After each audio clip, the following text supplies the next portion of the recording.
Beginning നോട്ടും end നോട്ടും എങ്ങനെ ഒരു സ്റ്റാൻഡിൽ വെച്ച് നമുക്ക് ചെയ്യാമെന്ന് നോക്കാം. ഇതിപ്പോൾ ഈ ത്രെഡിൻ്റെ അറ്റത്ത് കെട്ടൊന്നും ഇട്ടിട്ടില്ല.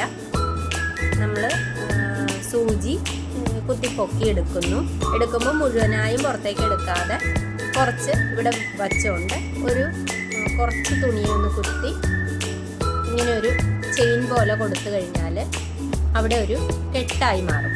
അപ്പോൾ ആ നൂലിൽ അവിടെ എൻഡിൽ തുണിയിൽ ഒരു കെട്ട് വന്നിട്ടുണ്ട്. ഇനി നമുക്ക് ചെയ്യാനുള്ള ഡിസൈൻ ചെയ്യാം. അപ്പോൾ ഞാൻ സിമ്പിളായിട്ടൊരു ഡേസി പെറ്റൽസ് ചെയ്ത് കാണിക്കാമേ.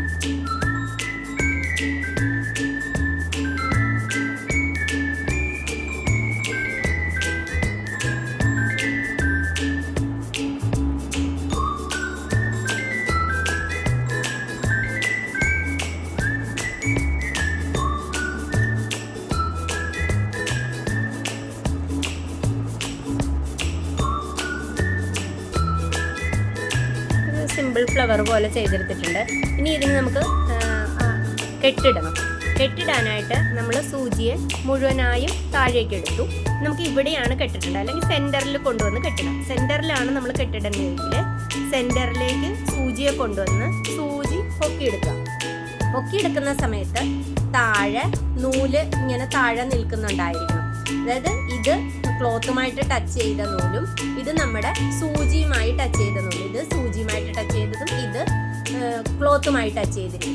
ഇവിടെയാണ് നമുക്ക് കെട്ടിടേണ്ടത്. ഇവിടെ നമ്മൾ സൂചിയെ താഴേക്ക് കുത്തി ഇറക്കുന്നു. എന്നിട്ട് ഈ ക്ലോത്തുമായി ടച്ച് ചെയ്തിരിക്കുന്ന ആ നൂലിനെ നമ്മൾ 1-2 തവണ ചുറ്റുന്നു.